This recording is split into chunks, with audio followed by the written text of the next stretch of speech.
Okay, good afternoon, everyone. This is the solution video for May-June 2019, paper 4.1, yeah?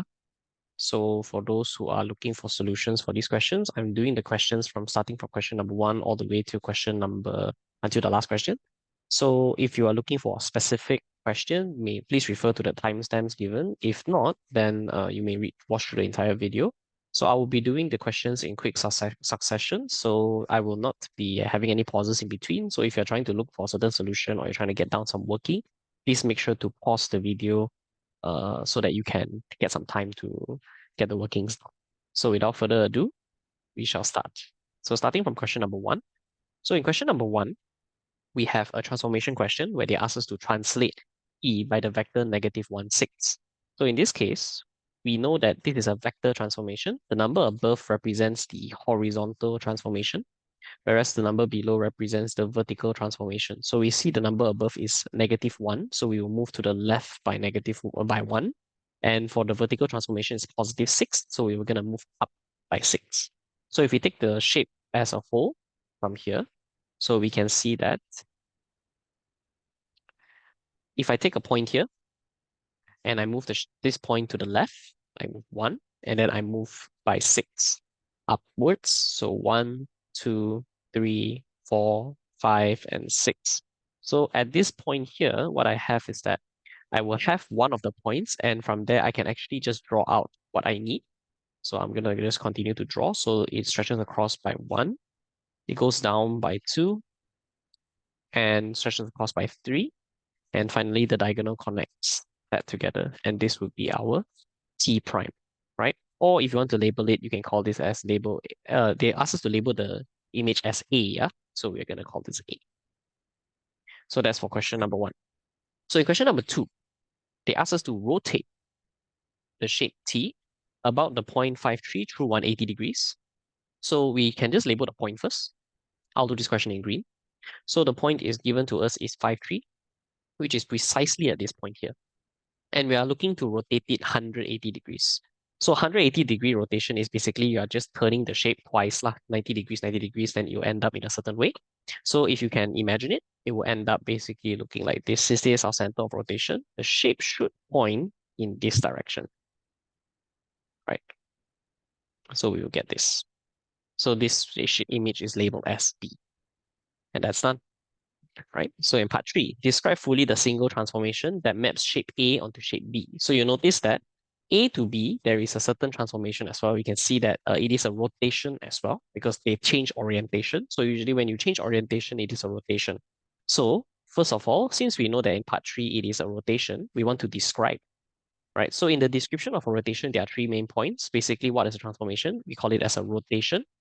So the 2 other points is the center of rotation, followed by the angle, right? So in this case, we can then write our full description of transformation by stating that the transformation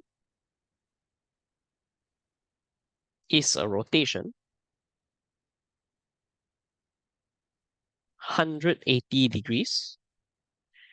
We don't need to mention anti-clockwise or clockwise because 180 degrees clockwise or anti-clockwise is the same thing, yeah? So we can just say 180 degrees about the center. So let's look at where the center is in this sense. So if you look at the center here, we just need to make sure that 2 common points, we know that the common points of the shape is basically this. I should put it in purple. So it is this and this. These are common points. So we need to make sure that the distance between the common points are more or less the same, right? To indicate the 180-degree turn, right? So in this case, we can put the rotation somewhere around here. Actually, this is actually sufficient already, right? So this point here would just be 4.56, right? So in this case, we can say that the center is 4.5 and 6. Because if you notice, you draw the line connecting the points together, this is a 180-degree rotation in that sense, right? So we can see that. So this is the answer for part A3. And then lastly, for the next part of the question. So I'll just remove these bottom parts here. Right. So in part B1 and 2, they said to reflect the shape T in the line y equals to x, find the matrix that represents the transformation in part B1. So we don't need to do part 2 because in part 2, this is actually part of the old syllabus where matrix is part of the syllabus at that point of time in 2019. But from 2020 onwards, this has been removed. So for any questions relating to matrices, we can ignore. So we just do part B1, reflect shape T in the line y equals to x. So where is this line y equals to x? Y equals to x line is basically a line that cuts through the middle here where we can see the coordinates. Y equals to x is basically like 1, 1, 2, 2, 3, 3, and so on. So we're just going to draw a diagonal all the way through these points, 4, 4, 5, 5, 6, 6, 7, 7, all the way until here. Right, so this is our y equals to x line. Right, so from our y equals to x line, we can draw the reflection. So to draw the reflection is basically just mirroring the image. So in this case, I will draw the final image in red. So the reflection will just be here. The gaps are about the same. The gaps between the points and the line is the same here. So this is the diagonal part. And then from there, we can actually just draw the shape according to how we know the shape looks like. This, and this. And then we can call this T prime. Or we can just, since they never tell us what label it is, we can just label it as B2, right? You can just put the question number right next to the transformation if you're just worried, because I can put it in different colors in paint, but since you're doing it in pen, in this case pencil, because it's a drawing question, please do your drawing questions in pencil. You do not have different colors to indicate. So you can always just indicate by writing and labeling the question number itself, right? Sorry, so it's not B2, yeah, it is B1, my mistake, right? So just like that. Okay, so that's question number 1 complete. So we move on to question number 2. So in question number 2, it is a graph sketching question. So for the graph sketching question, we have table values to fill in first. So from the table values itself, we are looking at uh, an equation, y equals to x cubed plus 3x squared plus 2. So from here, we can just, this is just calculator work. So we're just going to work through our calculator in this case by plugging in the values of the equation in our calculator. So when x equals -3, x equals 0, and x equals to 1. And then from there, we can start to calculate our answer. So by plugging in into your calculator, first value that you should get here is -13. When x equals to -3, y should be -13. When x equals to 0, y equals to 2. And when x equals to 1, y should be equal to 6. Right, so we have these 3 values to work with here. Table is complete. That's an easy 3 marks. And from there, we can label our points. So just be careful of your labels. So you can try to cross-reference your labels with mine, but it may be a little bit difficult for you to see. Right now, if you notice the accuracy of the table, right? If you're just wondering how to work with the accuracy, end of the day, you will not be able to draw into the furthest accuracy, at least for the y-axis, if you notice lah. So you need to make an estimate more or less. The x-axis is quite clear because they actually labeled all of the x-axis points for you already. So the x-axis should have no problem. The only problem is the y-axis. So in the y-axis perspective, we know that from 0 to 5 here, there are 10 boxes. So for the y-axis, basically, 10 boxes equals to 5 units. In other words, we know that one box is 0.5 units if we divide 10 on both sides, right? So since we know this, the greatest accuracy we can get is basically up to 0.5, right? We can't really go in between. You can try and draw in between just to get as accurate as you can, but don't need to force it. So in this case, for example, -3.5 and -4.1. So for our first coordinate here, we are going to try our best to reach. So -4.1, we can just roughly round it to -4, right? You want to draw it a little bit lower also can, but it will not really affect your answer in that sense. So -3, and then next one is -3 followed by -13. So I think that is not supposed to be -13. Let me check the calculation previous.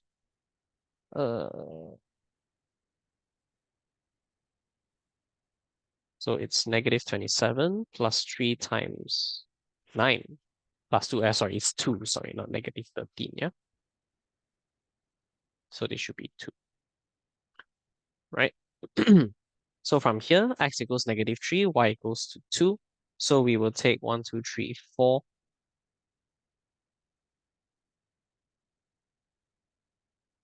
4 boxes up.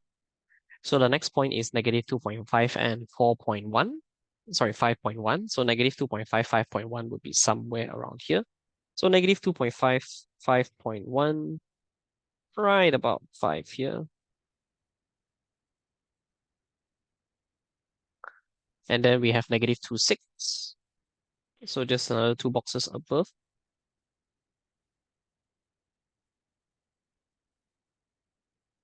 And then negative 1.5, 5.4. So 5.4 is just slightly below. So maybe about the 0.5 mark lah. So let's just take about a half box here. And then we have negative 1.4.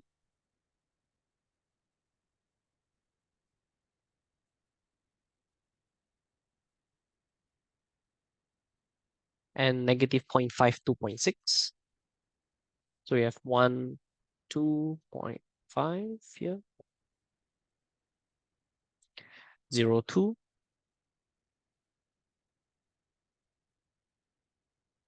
0.5, 2.9.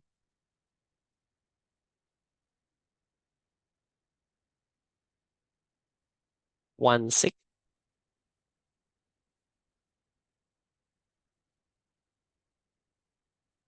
And lastly, 1.5, 12.1.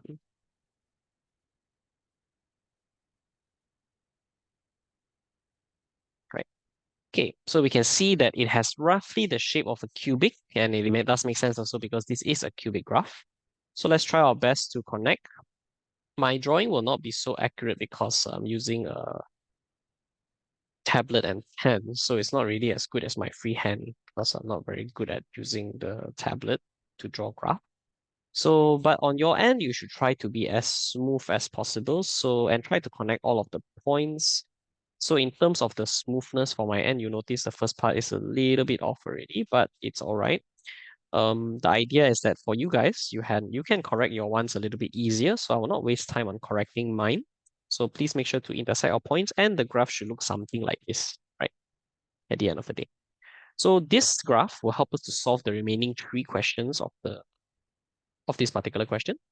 So when we look at the part C followed by D and E, we will see that from here, they ask us to use your graph to solve the equation x cubed plus 3x squared plus 2 equals to 0. So you notice that the curve that you just drew is exactly the same as the question, where is equals to 0. In other words, what they are saying is that when y equals to 0, right? Y equals to 0 is basically where is the x-intercept. So you can see there is one particular point here that is the x-intercept, which is this point around here. So that would be about negative 3.2, right? So this is a rough estimate of the answer. Usually the error will be anywhere from plus minus 0.1. So if you get negative 3.1 and negative 3.3, generally is okay. So from here in part D, by drawing a suitable straight line, solve the equation. So in the next part, we want to draw a suitable straight line to solve the equation. Now you notice that the curve equation doesn't necessarily match the question itself, but you need to force it to match. So we take the equation from the question, x cubed plus 3x squared plus 2x plus 2 equals to 0. So from here, we are trying to force it to become like the curve equation again. So the curve equation was just x cubed plus 3x squared plus 2. So we want to force it to happen. X cubed is done already. So 3x squared is also done. There is no 2x. So we should minus 2x on both sides. And the 2 is here as well. So we just retain it there. So in other words, we will have x cubed plus 3x squared plus 2 equals to negative 2x. So this is basically the curve equation. So we can say y equals to negative 2x. So since y equals negative 2x, that is a line we need to draw. So we can just take any random 2 points. Let's say x equals to 0, y equals to 0. And when x equals to 1, y equals negative 2. So I can just draw. So this one is 0, 0. And negative 1, 2. Negative 1, 2 is somewhere around here. And then I can draw a straight line to connect. So I will draw a straight line like this. And you notice that the intersection point between the line and the curve is our answer. So the x value that we get here is somewhere in the order of negative 2.4 negative 2.35, right? So your accuracy can vary in this case, depending on your sketch. So don't worry about that, right? So the last one, for negative 3.5, less than a bit, for x between negative 3.5 and 1.5, the equation x cubed plus 3x squared plus 2 equals to k has three solutions, and k is an integer. Write down a possible value of k. So basically, we are trying to draw a perfectly horizontal line that would be able to touch the graph at three different points, right? So we can see, right, there's actually a lot of options. So if you draw through here, right, you notice there are three solutions. If I draw through here, but if I draw here, there's only one, or if I draw exactly at this point here, there's only two. So we are just looking for any value that can touch three. So we are basically taking the simplest one. So if I take the simplest one, I can just say like this. So basically y equals to 4, y equals to 5, y equals to 3 also can, because they ask for integer value, right? So I think that's where it stops, because y equals to 2 is basically you already touched 2 points in this case. So if you take any answer from y equals to 3, 4, or 5, or in this case k equals to 3, 4, 5, your answer will be valid. So any of these three answers will work, right? So we move on to the next question. So in question 3, we are given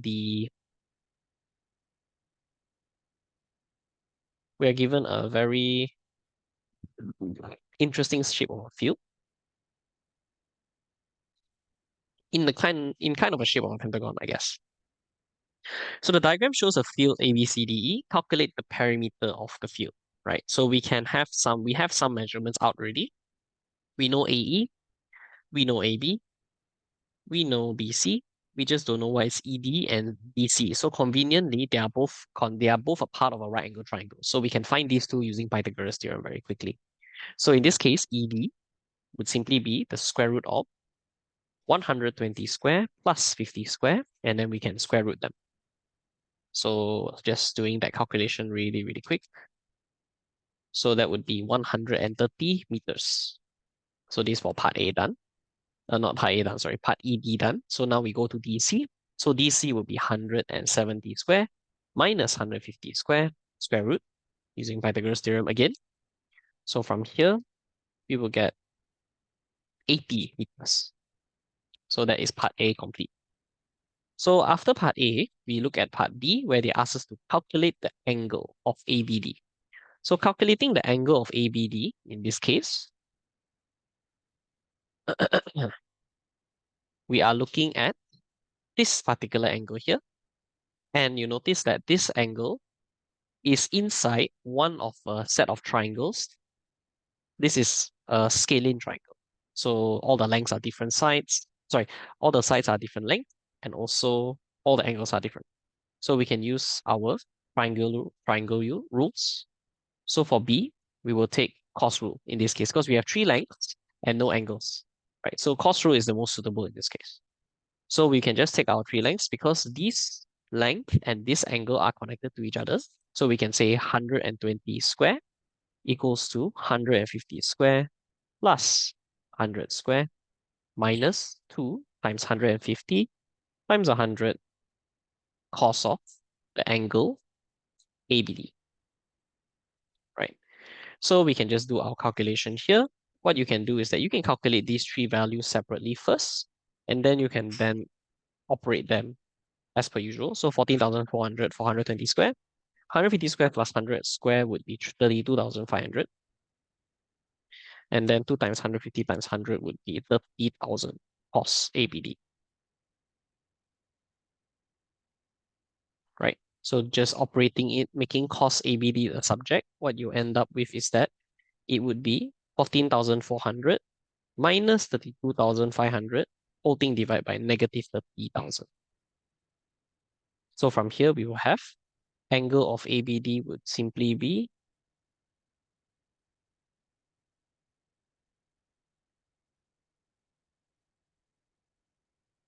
shift cos 181 over 300, or whatever significant figures you take. Normally, I would recommend you to take higher accuracy. So it will be easier so that you will have a better value at the end. So correct to three significant figures, ABD is 58.8 degrees. This is to three significant figures. So this is part B done. So lastly for part, not really lastly, but the next part would be C1 and 2. So for C1 would be calculate the angle of CBD. So in this case, when we want to calculate CBD, so we are interested in this portion here. I will mark it in blue. So angle CBD is here. So angle CBD is a little bit more workable because this is actually part of a right angle triangle. So we don't need to use any more triangle rules. We are now permitted to use our SOHCAHTOA, right? So just from what they've provided to us, and we've already found CD, so you can use any combination you want. So I'm just going to use what they provided to us. I know the adjacent, I know the hypotenuse, therefore I will use cos of angle CBD equals to adjacent over hypotenuse. And then from there, I can solve for my CBD. So that would be 31.2 degrees, correct to three significant figures as well. Right. So from there, the point C in part 2, they say that the point C is due north of the point B. Calculate the bearing of D from B. So C is north of B. So if they say C is north of B, in other words, although it doesn't look like it, what they're trying to say is this is 90 degrees. Although it doesn't look like it, we are just working with the logic of the question. Yeah, actually no, we can't say that. Sorry, this is not 90 degrees. Yeah, this whole thing is a singular straight line, so there are no bends here, right? So they ask us to find the bearing of D from B. So D from B in this case, I will take it in green. We are connecting the line from B and D first, like this. I'll take a darker green so it's easier to see. Actually, maybe a yellow. No. What's a nice color? Yeah, this orange would be better. So we are looking for the bearing of D from B. So we are starting from B all the way through. So in this case, we know that this portion of the angle is 180 degrees already. And we are now getting this portion, right? Now, if you want to get this particular portion, we calculated CBD as 31.2 degrees earlier already. So to get just this portion itself, we are just gonna do 180 minus 31.2. So 180 minus 31.2 would simply give us 148.8 degrees. So from here, our bearing will be 180 plus 148.8. So that will give us 328.8 degrees, right? 23 SF is 329 degrees, right? So that is done. So in the last part of the question, we have question donkey. So they ask us to calculate the area of the field in hectares. So we are getting this in hectares, yeah? Now, there are two right angle triangles. And from there, we can count the right angle triangles area fairly quickly. So in this case, for example, we can split into three parts. So area of AED is just half times 50 times 120. Because I'm not using the hypotenuse, I'm just using the base and the height. So from here, I will get 3,000 meters square. So area of triangle BCD. So area of BCD will be 0.5 times 1, sorry. So we calculated our CD earlier, and that was 80. So it's half times 80 times 150. So that will give us 6,000 meters square. So for the last triangle, it is a scalene triangle. So area of ABD would be using the formula half AB sine C. So in this case, we can use what we used earlier. So we can use 100 and 150 because we calculated this angle out already previously. So it's half times 100 times 150 times the angle of ABD earlier, which has been calculated, and that previously was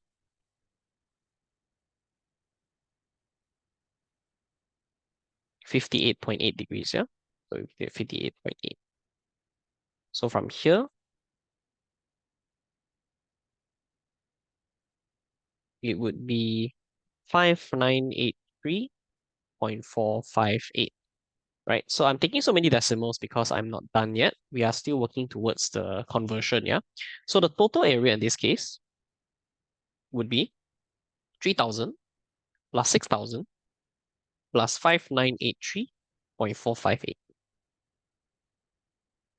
So that would give us 14,983.4583 meters square. And then from there, we are going to convert to hectare. So we divide by 10,000, because they told us that 1 hectare is 10,000 meters square, yeah? So when we divide by 10,000, so to three significant figures, it will be 1.50 hectares. It is in three significant figures.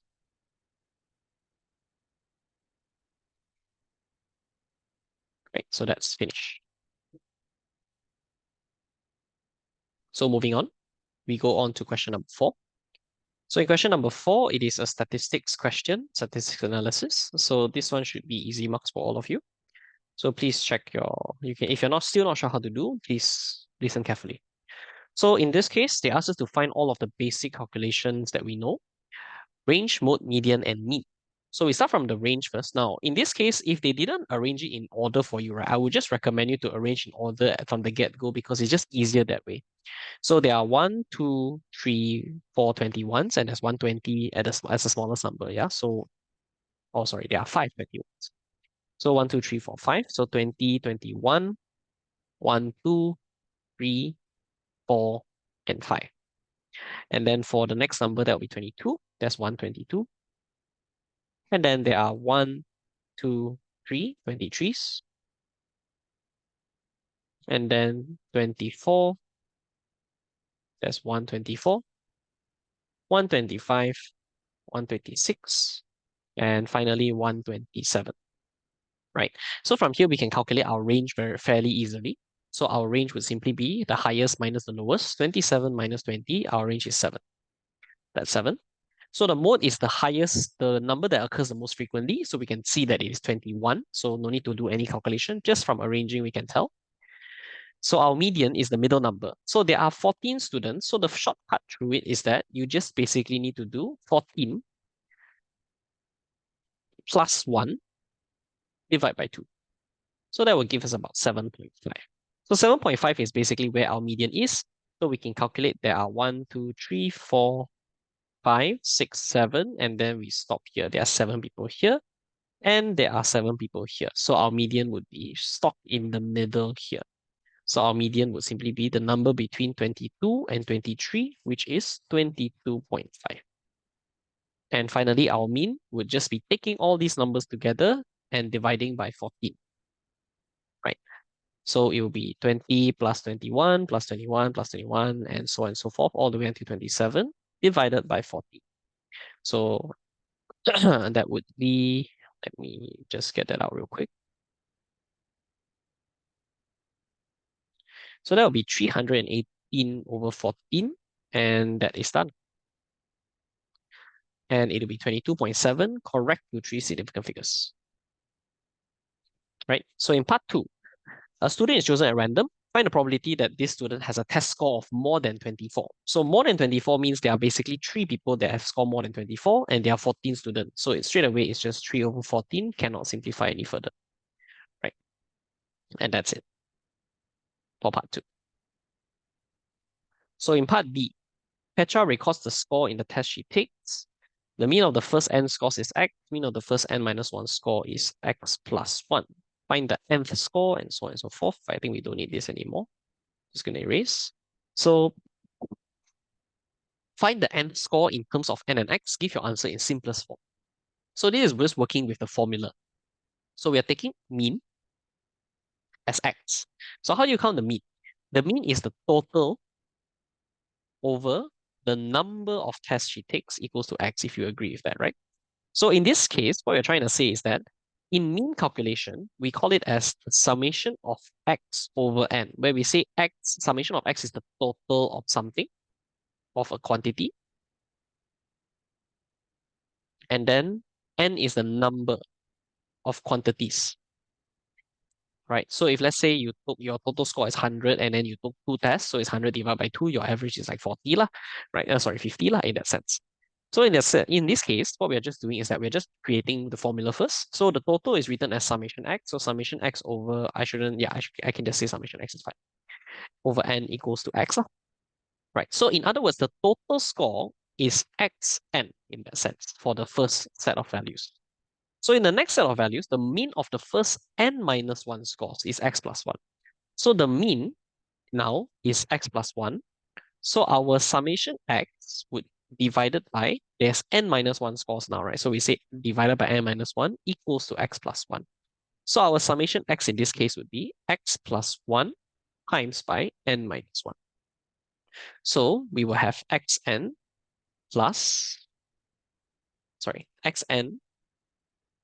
minus 1 plus N minus 1. So that will be Xn plus N minus 2, right? So this is the next set of summation X.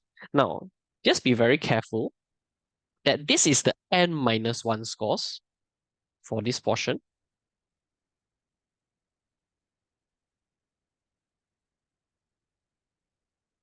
And this is the N scores,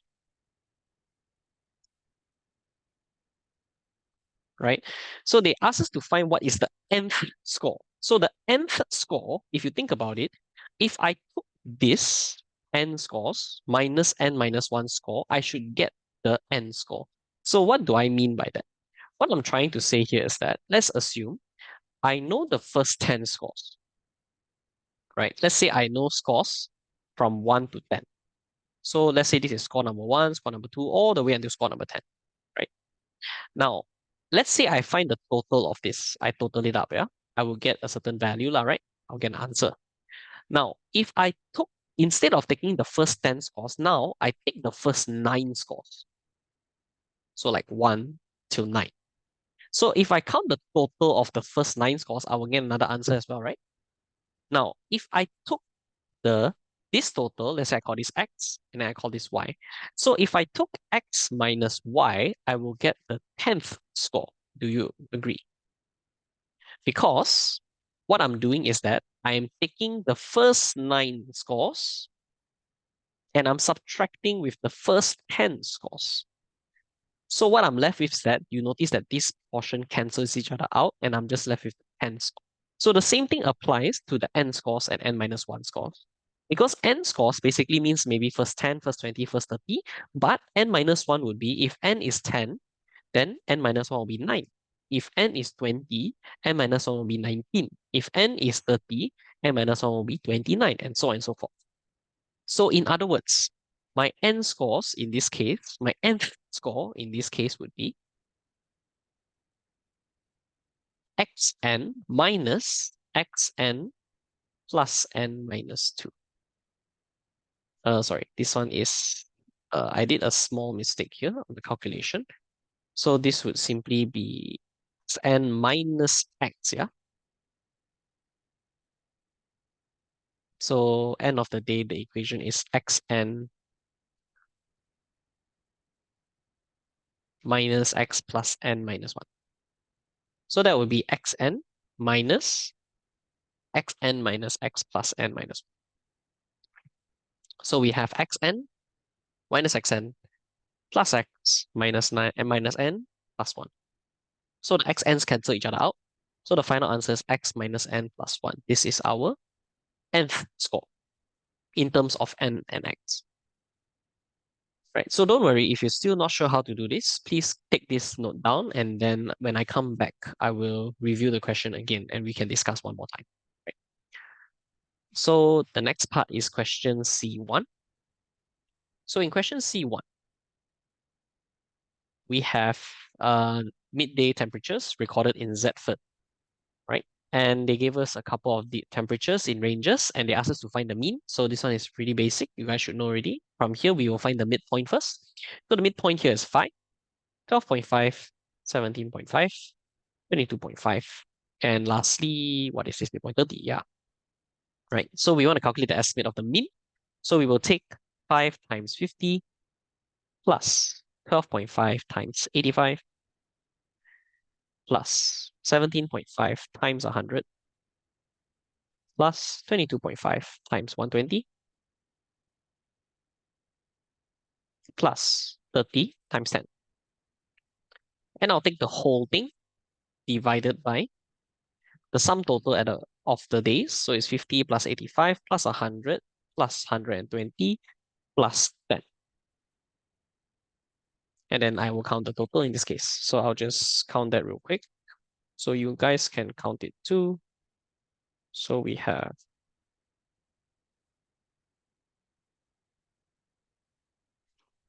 divided by 50 plus 85 plus 100 plus 120 plus 10. So that would be 16.6, correct, to three significant figures. Right. So that's for C1. So in C2, they asked us to complete the histogram. So to complete the histogram, they already gave a portion of the histogram for us. So we would need to use this histogram as our reference point. So it's very important to use this as our reference point because this will help us to tell what kind of, it may even be in a ratio. Because the general formula for frequency density is as follows. Frequency density is frequency over class width, right? So it may be a bit different from what they provided to us. So if we just count the ones, because they did from 10 to 15 already, if you were to count 10 to 15's one, so it would simply be 85 divided by 12.5, right? That's, sorry, 85 divided by 5, right? Because the frequency is 85 and the class width is 5. So when we do 85 divided by 5, you notice we get 17. So from here, we also have 17. So yes, it makes sense. So that means there is no ratioing that is required. Some questions require some ratioing. In this case, don't need. So we will straight away count the frequency density of everything else. So the FD from 0 to 10 would be 50 divided by 10, which is 5. And then the following FDs would be 17. And this would be 100 divided by 5, which is 20. The fourth one would be 120 divided by 5, which is 24. And the last one would be uh 10 divided by 10. 10 divided by 10, which is 1. Right, so we can just plot accordingly. So from here, we will just make sure to fit within your ranges. So first one is 0 to 10, taking height of 5. So we will draw like this. So the next second one is done for you. The third one is 15 to 20, occupying a space of 20. So we will take the frequency density up to 20 here.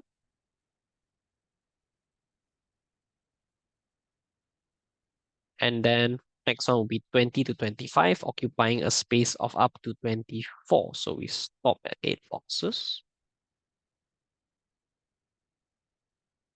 So last but not least will be 25 to 35, occupying a space of 1. So we can just draw margin here.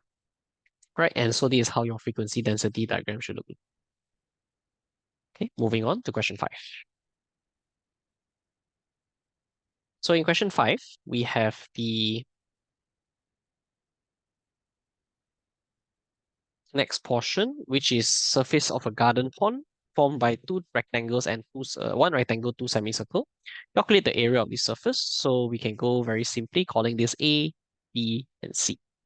So if you notice, the area of A and C are same because they are basically the same semicircle, right? They have the same radius. So area of A and C would simply be half. So we take half times 2 pi r times 2 because there are two of them. So the half and 2 will cancel each other out. So straight away it's just 2 pi r. So, oh, sorry, this is the area. So instead of 2 pi r, we will take pi r squared. Mistake. So from here, our radius is 0.6. So 0.6 square. So pi times 0.6 square would simply be 0.36. The answer is not given in pi, so it takes 0.36 times pi. So that would be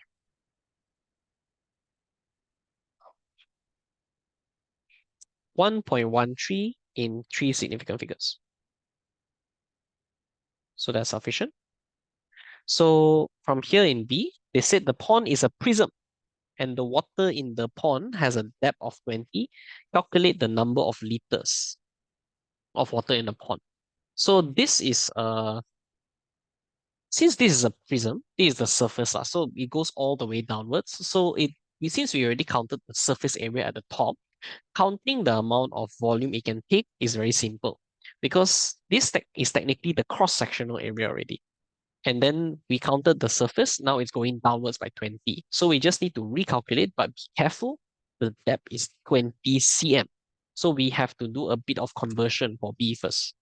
So in B, it is just 1.13 multiplied by 0.2 meters. So we will take 1.13 times 0.2. So from there, it is 0.226 meters square. So after this, we need to convert it to liters. So we know that 1 liter, sorry, in this case, meter cube, yeah, my bad.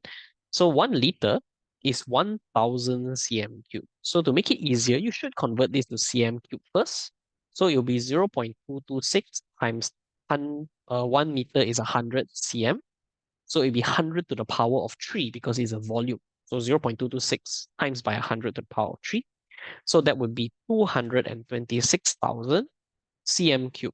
And finally, we divide by 1000 to convert it to liters. So that would be 226 liters of water that this pond can contain. So you would likely make a mistake here if you didn't convert the units. So be careful about the units of the question. Right. So we move on to the next part. So the next part is a continuation. So after rainfall, the number of liters in the pond is 1007. Calculate the increase in depth in cm, right? So we know that the pond capacity earlier was 1000 is 226. So from here, the surface area doesn't change. Yeah? So our surface area, it is still okay. I think I made a slight mistake here. Earlier on, I only calculated the surface area of the circles, but I didn't calculate the surface area of the rectangle. So I think I missed out here in this case. So recalculating from part 1 again. So the area of A and C would be 1.2, sorry, 1 over 2 times pi r squared times 2. These two cancel out. So we have pi 0.6 square. So that would be, I will just put it as 9 over 25 pi first. So the area of B would be 3 times 1.2. So 3 times 1.2 would simply be 3.6 meters square. So the total area would be 9 over 26 pi plus 3.6, and that would give us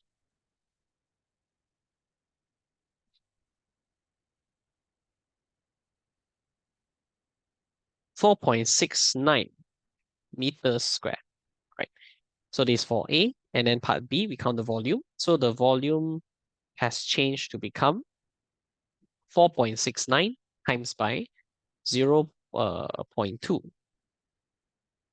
So 4.69 times 0.2 for the depth. So that would give us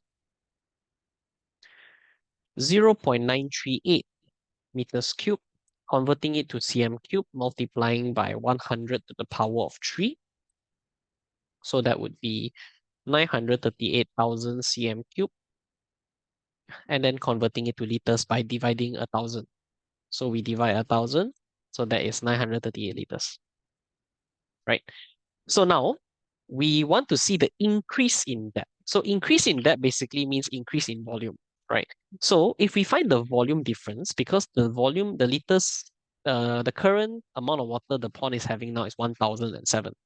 So we can take the difference as 1007 minus 938 liters, right? So in this case, we will get, sorry, let me count that, 69 liters. So from these 69 liters, we can find out how much height. there is in the increase. So using the same area, the area didn't change. So it will be 4.69 times by the height equals to 69 liters, right? The units are not the same. So we need to make them the same first. So 4.69 is in meters square, 69 is in liters. So we need to change them. So I'm just going to change it into cm square. So from here, 4.69 multiply by 100 to the power of 2 times h equals to 69 times 1,000. So I'm changing it all into cm again. So we have 4.69 times 100 square. That is 49,000. So times by h equals to 69 times 1,000. So that's 69,000. So from there, we can calculate our height in cm. So the 69,000 divided by 49,000, and that would be 1.41, correct to three significant figures. cm. So the height change is about 1.41 cm only. Not very big change because after rainfall, the height shouldn't really increase as much unless the place risks flood or something. So moving on to number 6. So in question number 6, we have the Venn diagram questions. So from our Venn diagram questions, we can take a quick look. They told us the universal set is the students in school, F is for football, B is for baseball. 240 students in the school, 120 play football, 40 play baseball, 90 play football but not baseball. So basically football only. So they gave us a hint here, it is 90. So for those who play football in general is 120. So the middle portion here would be 120 minus 90. So this is 30. So you can put 30 here. And for baseball itself is 40. So in total, so we can say 40 minus 30 would be 12. So there are 10 students who play baseball only. And then the rest don't play sports at all. So for the rest that don't play sports at all, we can take 240 minus 90 minus 30 minus 10. So that would be 110. So there are 110 students here, and that's the Venn diagram complete. So in B, they ask us to count out what is the number of F prime intersect B prime. So F prime intersect B prime is basically the intersection point between the two primes. So if I were to shade it for you, F prime is here, right? This is in red, F prime. Now in blue will be B prime. So B prime is here. So what they're interested in is the intersection point between the red and the blue, right? In this case. So the intersection point of the red and the blue, if you notice, is literally only the outside region. So in other words, it's just 110, right? This region out here is where you see both red and blue. Hence, it is the intersection point in that sense, right? So moving on to part C. A student in the school is chosen at random. Find the probability that this student plays baseball but not football. So basically baseball only. So we can just simply say 10 divided by 240 because there are 10 who play baseball only. There are 240 students in school. So it simplifies to 1 over 24. Right. So that is it for part C. So in part D, last one. So two students who play baseball are chosen at random. Find the probability that they also play football. So in other words, you're choosing two baseball players that play football too, right? So you are looking for just this middle portion here. In other words, you are just simply taking 30 over 240 students because you're choosing among the baseball players. Sorry. In this case, you are taking this category only because they said two students who play baseball are chosen at random. So the people who play baseball are here. There are 40 people who play baseball, this portion here. So the baseball players is 40. So the probability that they also play football, they are people who play both baseball and football is 30. In other words, to choose two of them, it will be 30 over 40 times 29 over 39. Because you chose one already, you need to choose the other one. So 30 over 40 times 29 over 39. And that would be 29 over 52. You can leave your answer in fraction. Probability questions, I do recommend leaving your answer in fractions because it just retains more accuracy. And most of the time, it's easier to check your answer in that sense as well. So moving on to the next one, number 7. So we have s equals to ut plus half at squared. So find s when t equals 26.5, u is 104.3, and a is negative 2.2. So this is just a substitution of values. So just be very careful of your substitution. I don't know how is this worth 4 marks, but you take what you get, right? And if they give you the free marks, don't waste it. So negative 2.2 and t squared is 26.5 square, right? So we're just plugging it in. If you want to try to put a semblance of some working, you can just multiply the values separately. But if you put it all one shot, I think there should be no issue either, right? So up to you. How do you want to do it? But you need to make sure to at least write a line of working. Otherwise, you are not going to be awarded a single mark. So negative 772.475. And then finally, leave your answer correct to 4 significant figures. So we will subtract. So that would be 1991 correct to 4 significant figures. So this is our answer. And the next part is rearrange the formula to write A in terms of U, T, and S. Honestly, this should be weight higher, but yes, right? So it will be S equals to UT plus half AT squared. So we have S minus UT equals to half AT squared. 2S minus 2UT equals to AT squared, multiplying everything by 2. And finally, dividing the entire equation by T squared. So this is how we make A the subject. And that's done. So next part, in part B. So in B, they gave us 2 different rectangles, one evidently bigger, the other one smaller. So from there, we have the difference between the areas of the 2 rectangles is 62 cm squared. Show that x squared plus 2x minus 63 equals to 0. So we just take, I call this A and I call this B. So A minus B equals to 62. So we have the area here as x minus 1 times 2x plus 3 minus x plus 1, x minus 2. So we're going to take a quick expansion here. So 2x squared plus 5x minus 2x minus 5 minus x squared minus 2x plus x minus 2 equals to 62. Now, be careful with the minus. I recommend putting another bracket first before you apply the negative, just to make sure you have no symbol errors. So we have 2x squared plus 3x minus 5 minus, so working out the inside a little bit more first. And then finally opening up the brackets. So it's 2x squared minus x squared plus 3x plus x minus 5 plus 2 equals 62. So we have x squared plus 4x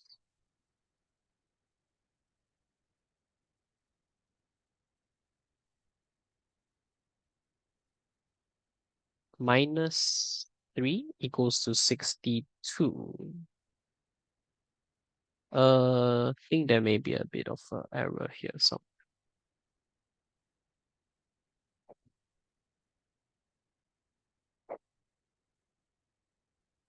x minus 1, 2x plus 3, x plus 1, x minus 2.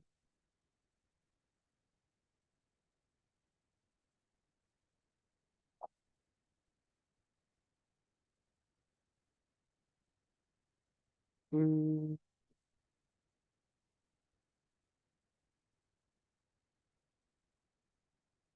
yeah, there seems to be a little bit of a problem in this question. Huh? X plus x squared plus 64, x minus 65.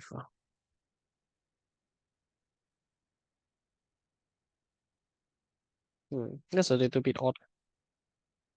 Difference in area is 62.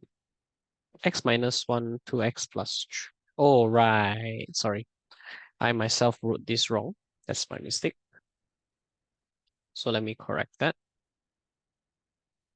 So we have x minus 1, 2x plus 3 minus x plus 1, x minus 2 equals to 62. So it'll be 2x squared plus 3x minus 2x minus 3 minus x squared minus 2x plus x minus 2 equals to 62.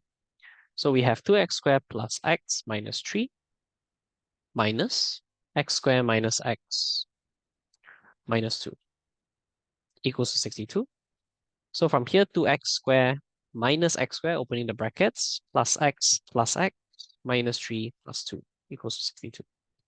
So we have x squared plus 2x minus 63 equals to 0. So that is shown. So factorizing these two.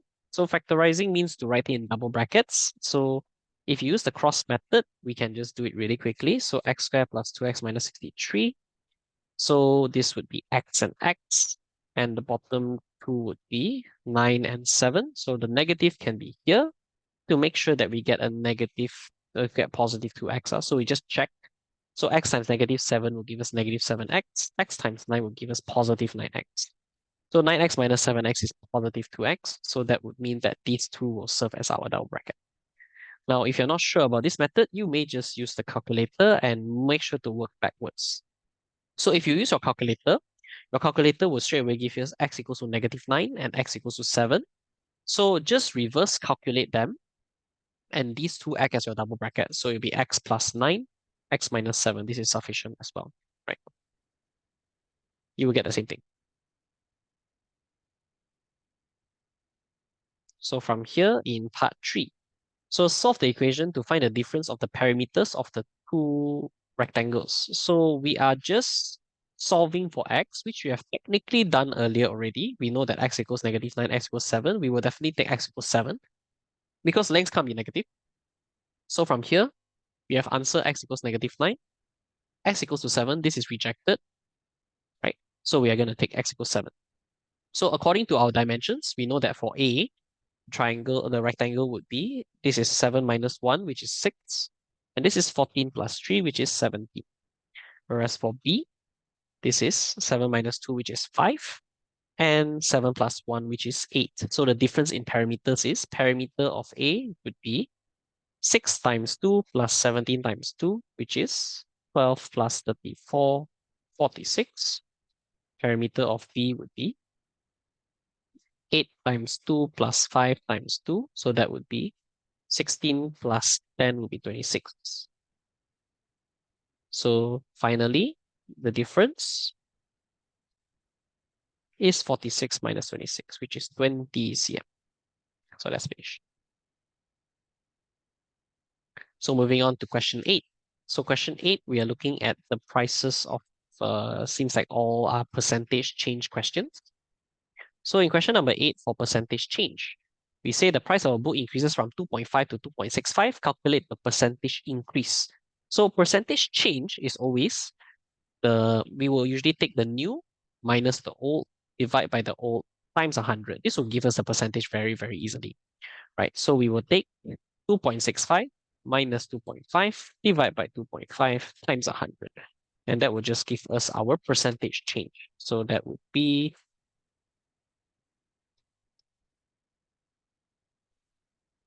that is 6%. Right. Part A done. Part B. Scott invests $500 for 7 years at a rate of 1.5% per year, simple interest. So calculate the value of his investment at the end of the 7 years. So when he said the value of his investment, we are combining the interest together. So to count the interest first, interest equals to PRT.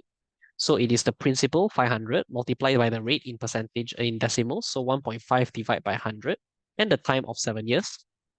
So from here is 500 times 1.5 over 100 multiplied by 7. So his interest is 52.5. So the total value of his investment is the interest plus his principal. So 500 plus 52.5. So that's $552.5. Right.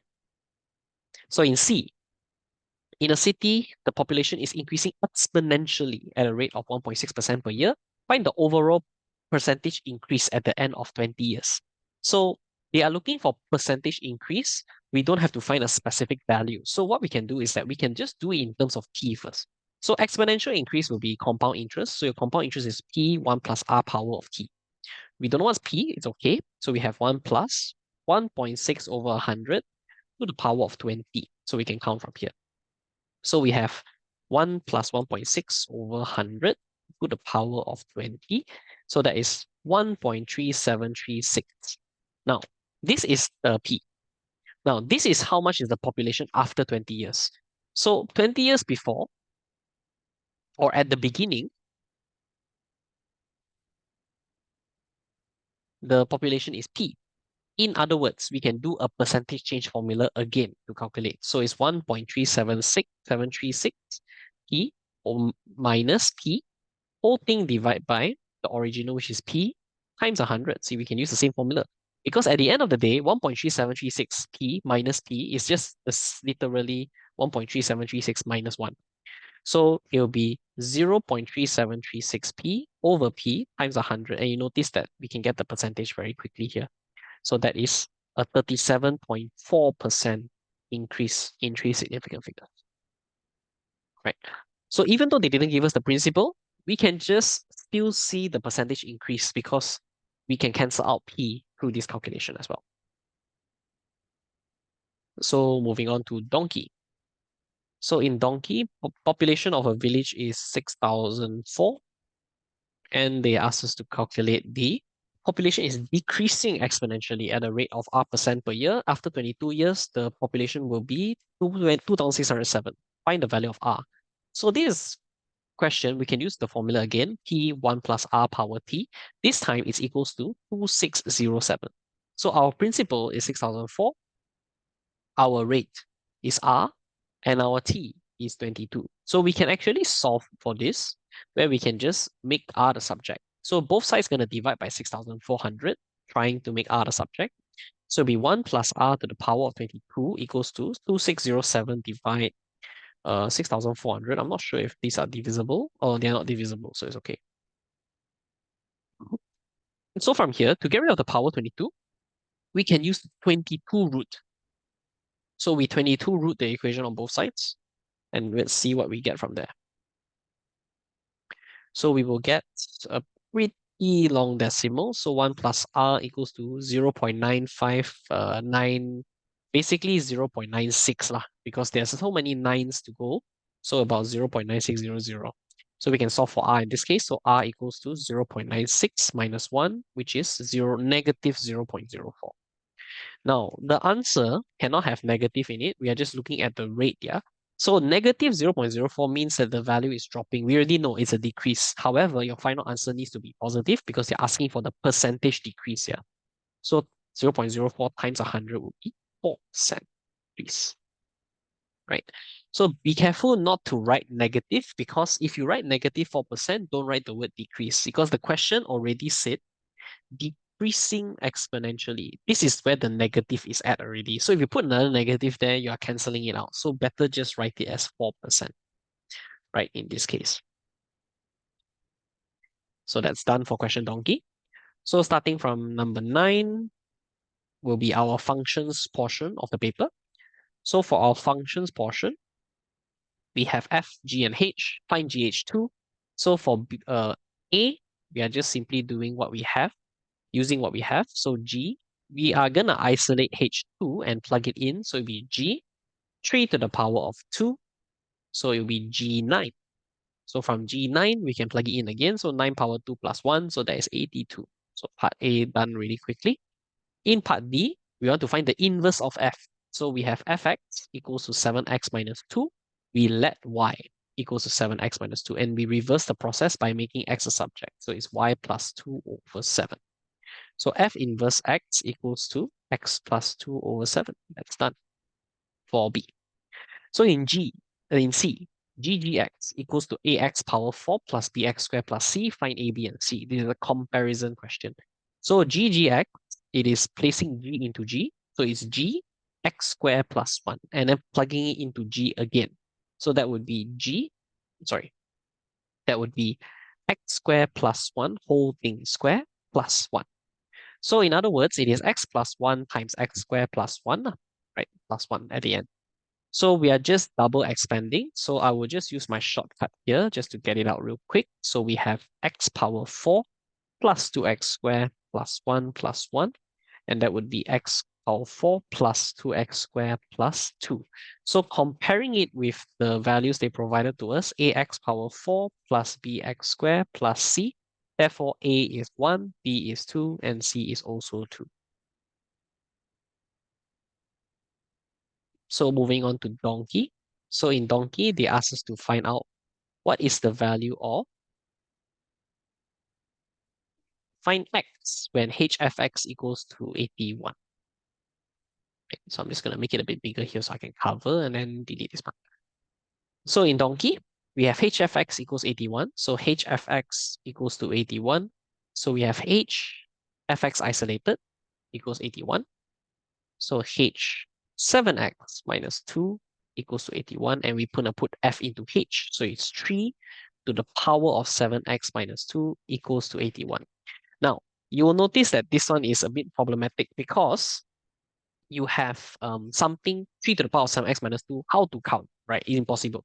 You can use log, or you can make this the same base. We are using indices for this. So 7x, 3 power 7x minus 2 equals to 3 to the power of 4. And then we notice that we can compare the two powers together. So 7x minus 2 equals to 4.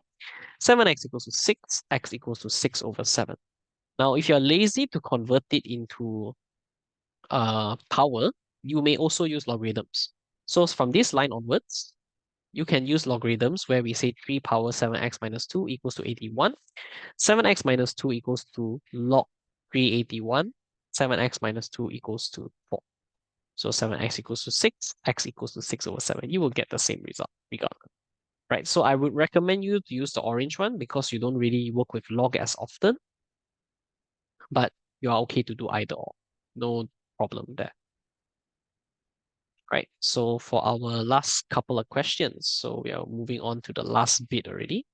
So for 10 and 11.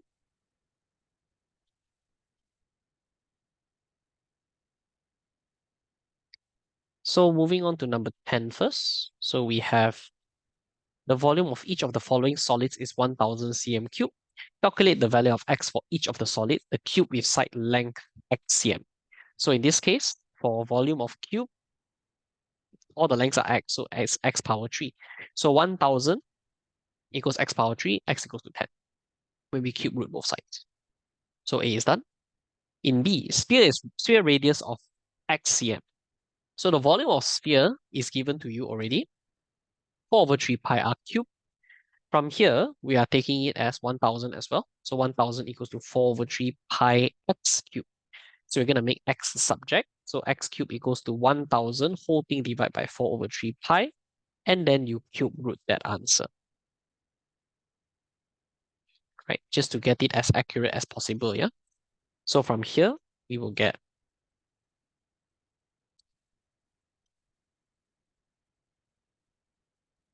6.20, correct to three significant figures.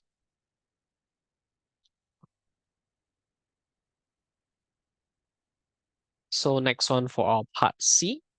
So in part C, cone with radius x and certain slant height will give us certain slant of x root 5. So, this is the same question with volume as well. So again, the volume of the cone is 1 over 3 pi r square h given to you. So 1000 equals to 1 over 3 pi r square h. Now, problem here is that we need to find the h first. So we will use Pythagoras theorem to obtain our height value from here. So from here we have x root 5 square minus x square, square root the whole thing. And then we will get x square times 5 minus x square, square root the whole thing.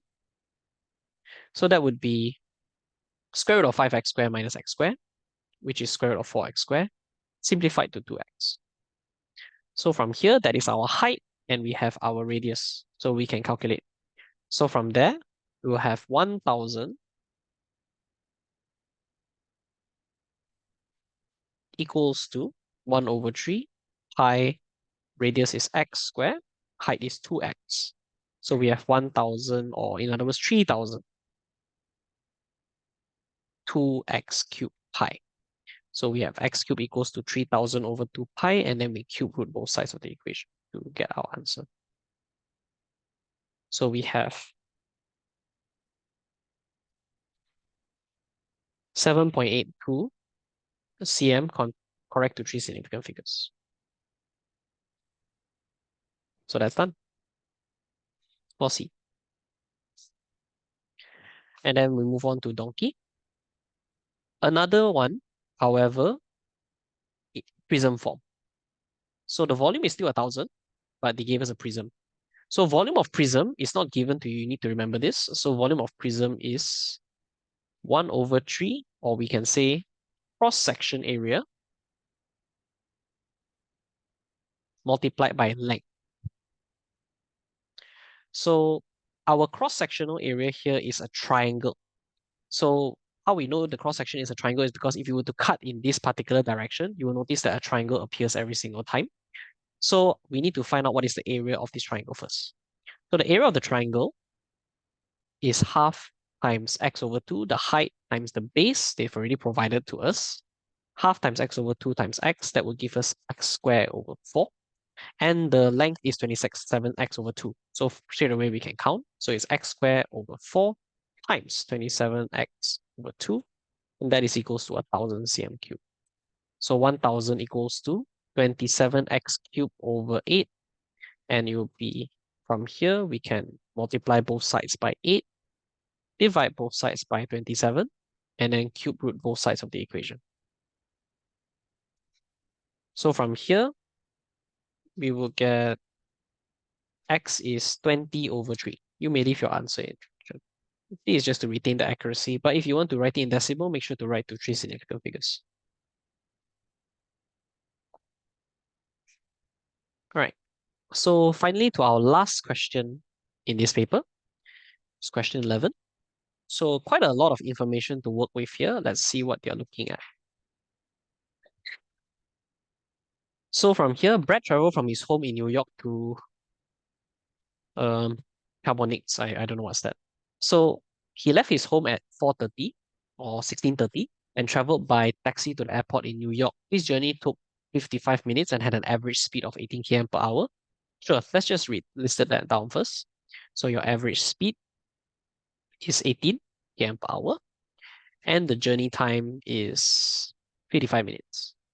So converted to hours, that is technically 55/60, right? Hours. So why I convert to hours? Because our speed is in kilometer per hour, so changing it to hour would be logical. He then traveled by plane to Geneva, departing from New York at 10:15.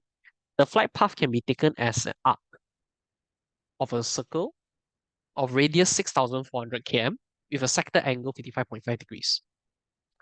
So practically speaking, his flight is something like this.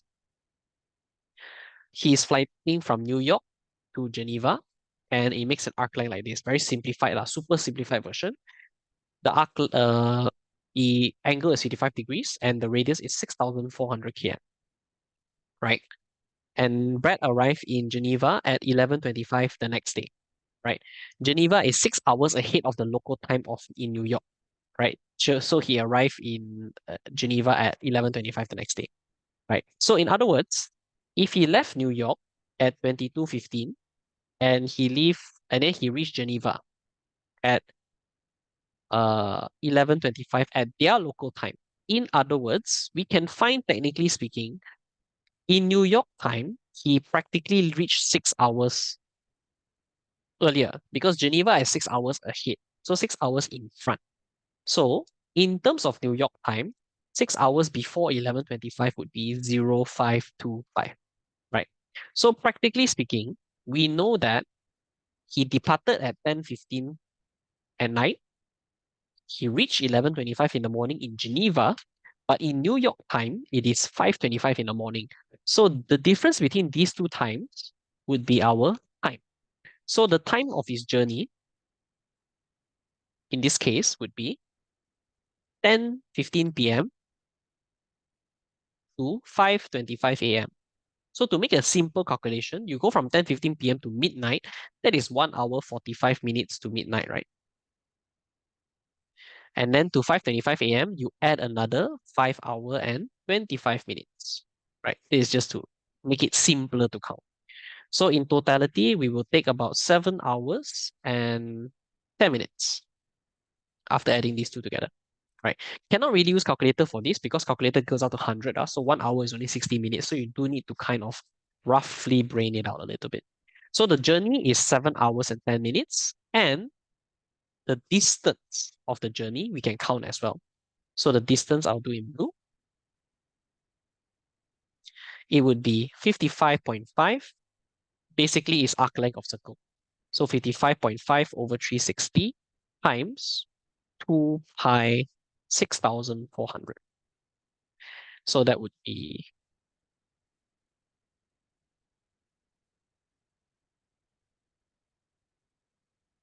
6199.41 kilometers, right? So that is good chunk of calculation done. So to complete his journey, Brad traveled by bus from Geneva to Chamonix. Journey started at 1 o'clock and took 1 hour 36 minutes. Average time is 65 kilometers per hour. Local time in Chamonix is the same as Geneva. So find the overall speed of Brad's journey from his home to Chamonix. Show all your working and give your answer in kilometer per hour. So I've already done a big chunk of the working already, which is in part A and in the first and second part. Now in the first part here, the only thing I didn't count is the distance. So we can count distance in this case by doing speed equals distance over time. 18 equals to distance over 55 over 60. So we can count the distance in this case. So I've already converted it to hours just to make it easier to count. So we can calculate that to be 16.5 kilometers for distance. So total average speed would simply be total distance over total time. That is what we are looking for average speed. So let's count the total distance. So total distance in the first part of his journey, his total distance is 16.5. So 16.5 plus, so the arc length earlier we calculated was 6199.41 kilometers, plus the last part of the journey was 65, or they didn't mention the distance as well. Never mind, we can calculate that. So again, speed equals to distance over time. 1 hour and 36 minutes is 1 hour in terms of fraction, 136 over 60 in this case. So we can convert that into improper fraction. So or we can just multiply straight away. So it's just 65. I will do it in a different color just to avoid some confusion. So it will be 65 equals to D over 1 hour 36 minutes. If I just convert it on my calculator. So what I'm converting is basically changing 136 over 60 into a mixed number on your calculator. So that is 8 over 5. So your D is 65 times 8 over 5. And that is 104 kilometers. Right, so our total distances, all three added together is 16.5 plus 6199.41 plus 104. And we take the whole thing divided by the total time of the journey. So the total time of the journey, take note, is in hours. So it's 55 over 60 hours for the first part. Second part of the journey was 7 hours and 10 minutes. So 7 hours and 10 minutes again, converting into fraction, 710 over 60. I'm writing it in improper fraction. So that would be 43 over 6 plus the last part would be 8 over 5.